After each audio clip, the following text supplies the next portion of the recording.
Hello, Tim. I believe I've got your booster fixed. This has been a particularly difficult unit due to the previous people that had been in there before us, and also I believe some of the machine work in here was a little off from the factory. But anyway, I substituted a different slave cylinder, and what's interesting is it goes in there much deeper than they're supposed to. Usually when you have this jam nut down like this, you've got about 3 threads showing. Well, you've only got 1 thread here essentially. And I didn't tighten up the jam nut yet because this is the area that had been leaking, and I wanted to leave it undone to make sure to check for any leaks. And what I'm talking about is booster dripping fluid here, because this slave cylinder screws all the way down into this nose, and then it has a seal at the base of it that seals brake fluid in.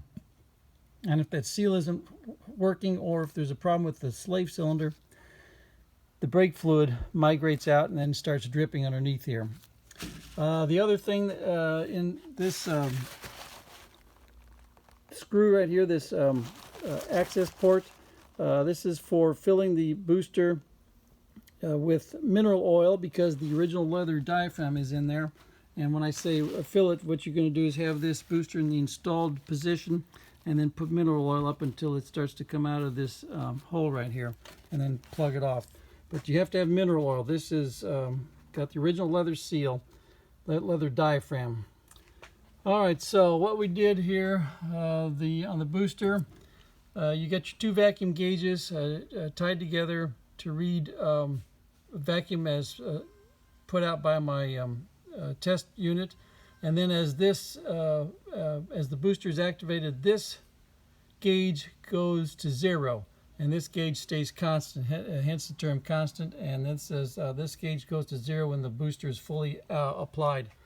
Over on this side, we've got the input 2 gauges. These are tied together so that when this gauge goes up, it maxes out, and this gauge reads final input pressure, which is a function of the master cylinder on the test unit, on the test bench. And then output is what the booster is doing, and these gauges again are tied together. This one goes up and reads maxes out here, and then this gauge reads final output pressure of the booster. Now right now I'm going to test it without vacuum to show people, to show you that the booster, when there's no vacuum applied to it, it is inert. The booster doesn't do anything except brake fluid in and brake fluid out, same pressure, nothing happens. So I will demonstrate that right now. Alright, here's our final input. You see the output is the same on both gauges, but about 350 right there.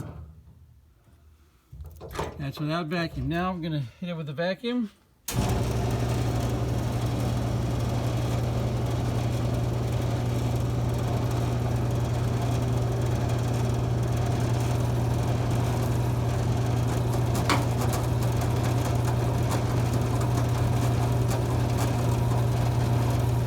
Booster is applied.